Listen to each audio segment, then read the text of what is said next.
compete with anybody out there. We can play on that international stage. We can execute. We do it without drama. We get the job done, and the end result is they talk about this community all over the world. So we want more. We want it faster. We don't sleep. And we're going to be up here again and again and again telling Tampa's story of why this is an amazing American city.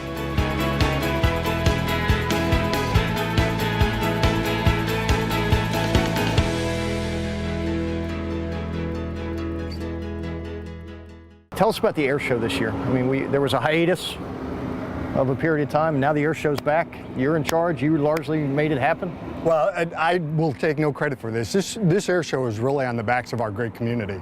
So the concept of a community-presented air show started over a year ago. When we were leading into last March, we knew the effects of sequestration and budget drills were coming. We were on the ropes to have an air show at all back in March, and the community had already been reaching out to me. D-Tom, what can we do to help make sure we still have an air show? We know it's going to get tight with the budgets, and some of the money are going to go away. And we said, okay, well, stand by. If we can do it, we'll pull it off. We'll work together. We'll make it work.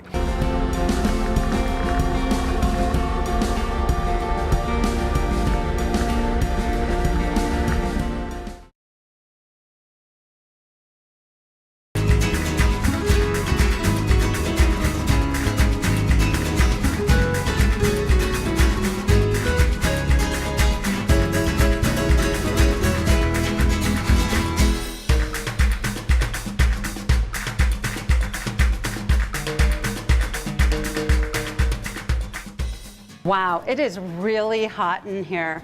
We are at Cristino's Pizzeria. Is that okay to say? Of course it is. And we're here with Lenny, one of the owners out of 3 brothers. I'm sure you fight a lot. Yep. And we are here to experience your pizza. We're having a lot of customers coming and asking for more products, and this space came available, and it seemed like a good time to move. And this is an urban market in the sense that it's downtown on the sidewalk. It feels like New York. Yes. You're not in a big parking lot going into the grocery store. You're here at the street corner. Right, correct. And with the increased amount of people moving into downtown, with the high rises going up, we needed to be able to supply to the people living in the area. And it does give you that feel. It's that sense of community for the 2 buildings. I'm Dr. Larry Kilmore, Vice President of Animal Science and Conservation, and welcome to Wildlife at Tampa's Lowry Park Zoo. We're at the David A. Straz Manatee Hospital this morning talking with Molly about one of our recent arrivals. And Molly, we just saw you feeding one of our very young manatees. Give us a history on this animal. His name is Jobin, and he was rescued in July 7th, and he was rescued basically when he was a newborn. They watched him for about 6 hours, and no mother was ever found.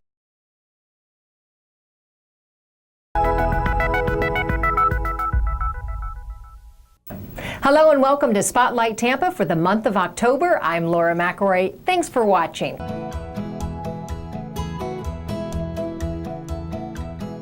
So today we brought the kitten outside, and this is one of his first experiences outside. And so as you can imagine, there's lots of new sights and sounds. Now we've come so far as to have the roundabout, which is beautifying the new apartments that we have here in Bellman Heights Estates, and it just is progress, and I'm so glad to be here to see it. The total cost of the 22nd Street Enhancement Project was $5.6 million. So what's the best way to get around town from Ybor City to Channelside and all the way to downtown Tampa? Well, the Tico Line streetcar system, of course.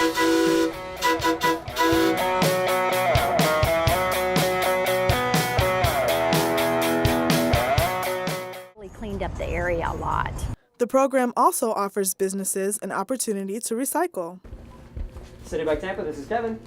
City Bike Tampa owner Kevin Kraft has seen a benefit in being able to recycle cardboard boxes. Every time we get bikes in, there's a ton of cardboard from that. USF College of Nursing is celebrating 40 years of educational growth, research, and their involvement with the Tampa community. Today, we are going to talk to those involved with these accomplishments. The USF College of Nursing are leaders on the move. We also have the Urban Farming Workshop. Now this sounds a little strange, a lot of people aren't familiar with this, but actually you can grow your own chickens and have your own fresh eggs. This is a great opportunity for you to learn how to do that. Hi, I'm Whit Ostrenko, president of Mosey, and welcome to Sea Monsters, sea creatures of the ocean deep. You know, the message of this exhibition is so cool. It's about the life in the sea. We know more about... Tampa's West Shore district is bustling with activity. With 2 regional malls, nearly 40 hotels, and over 200 restaurants, it's easy to see why this office community on the western edge of the city is in the proverbial spotlight. Well, I think the thing we're most proud of is that we've been part of helping West Shore evolve. And Kulig with the West Shore Alliance, a not-for-profit organization that which is the cooling process. The finish work involved, the grinding and polishing of the surfaces, is incredibly labor intensive every step along the way. The outcomes of this process are slightly whimsical images with a mythical quality. There seems no end of destruction in the name of construction. Happy holidays, and welcome to Tampa's favorite and most festive movie palace. I'm Jill Witecki, Tampa Theater's Director of Marketing. We are so excited to continue one of our brightest traditions here at the theater each year.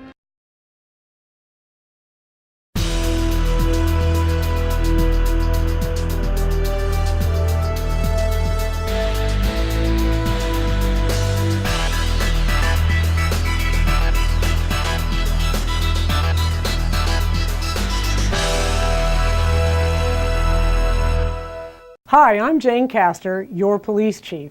Thanks for watching On Duty. Our first story takes us behind the scenes of TPD's very first Young Adult Citizens Police Academy. On Duty's Mariana Sotomayor shows us the 6-week-long hands-on course that helps teens understand police work and the importance of making good decisions. 6 weeks after holding on to their seats in a car chase, learning some new self-defense moves, and even conducting traffic stops. The scene's safe, rescue the victim, and start the treatment.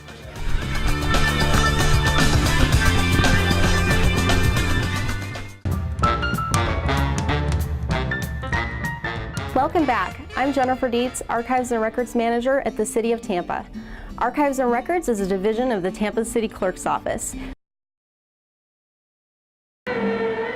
The 50th anniversary of the March on Washington is quite a moment, a time to reflect on what it took for those men and women to come together, a moment to think of where we are today.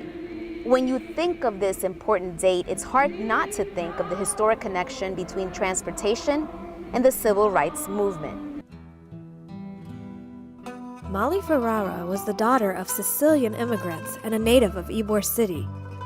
In 1937, she founded Columbia Music and Appliances in Ybor City. This is a true story. 2 years ago, I get a phone call. I'm in the intensive care Tampa General. And it came from a friend of mine who was in the intensive care at St. Joseph. We were both dying. And he asked me, how does it feel? This is a true story, am I? Telling the truth, absolute truth. And I looked at him, I said, why don't you die first and let me know?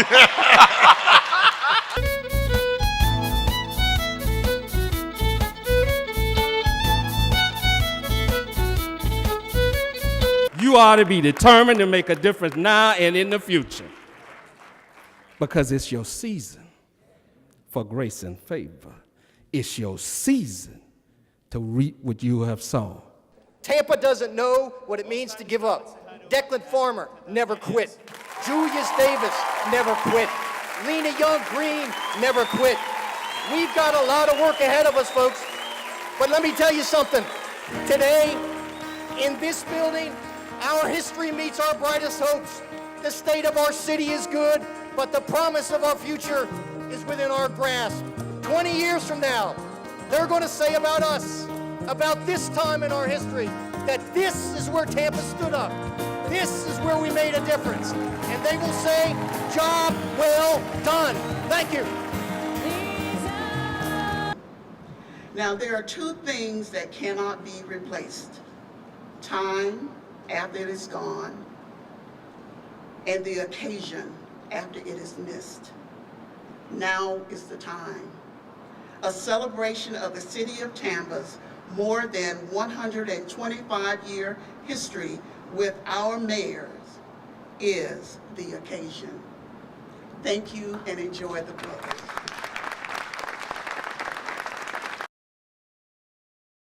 One, two, three. We got it. Whereas the University of South Florida Patel School of Global Sustainability, the City of Tampa, there we go, and Learning Gate Community School. Where's the Learning Gate, folks? We've spent 3 years trying to create that environment. And ultimately, our job as parents and as leaders and as mayors is to leave this city in better shape than it was given to us. Let me just say that it's a pleasure to stand before you. I served as chairman of the City of Tampa Citizen Advisory Committee for Per Harvey Park.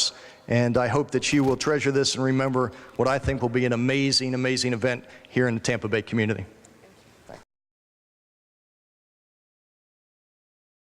I'm Bob Buckhorn. As the mayor of Tampa, one of my most important responsibilities is to keep our residents safe. Hurricane season is here. When you sign up for Alert Tampa, the city's official emergency alert system, time-sensitive notifications will be sent directly to your email, cell phone, and in some cases, your home phone. Go to our website at tampagov.net/Alert Tampa or call 813-231-6184. Sign up today to stay connected. In the continuing effort of the City of Tampa to keep its citizens informed, the city has created an app designed by the city's Technology and Innovation Department. It's available on the Apple App Store and the Google Play Store. It's very easy to download, install, and use, and it's free. After you open the app, everything you need is on the main screen. Tap News to find out what's happening in the city, from dog beach openings to neighborhood enhancement scheduled cleanups. It's available at your fingertips. If you find an article you want to share, you can easily link it to your favorite social media site, like Facebook and Twitter. We rely on many different things to survive, but one thing that sticks out is food. But how do we know what food is right for us? Organic food is always the healthiest option. I'm at Ybor Zone Twilight Market to find out why. Fortunately for Tampa residents, we have the option to buy organic foods locally at Twilight Market in Ybor City. Tuesday Twilight Market, local organic every Tuesday. La temporada de huracanes está aquí. Cuando usted se inscribe en Alert Tampa, las notificaciones sensibles al tiempo se enviarán directamente a su correo electrónico, teléfono celular y en algunos casos el teléfono de su casa. Visite nuestro sitio de web en tampagov.net/Alert Tampa o llame al 813-231-6184. What does that have to do for the area, and are we meeting our goals at the plant?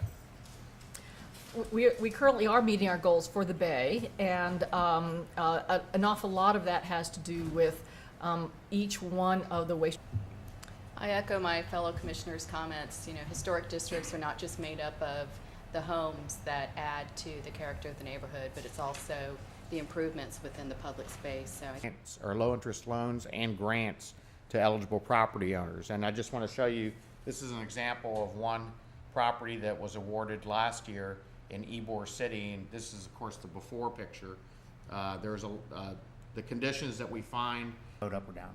She's not interested in what a continuous is going to do. That's what we did last time. Okay, somebody want to put a motion together then? I move that the variance request for ARC 13-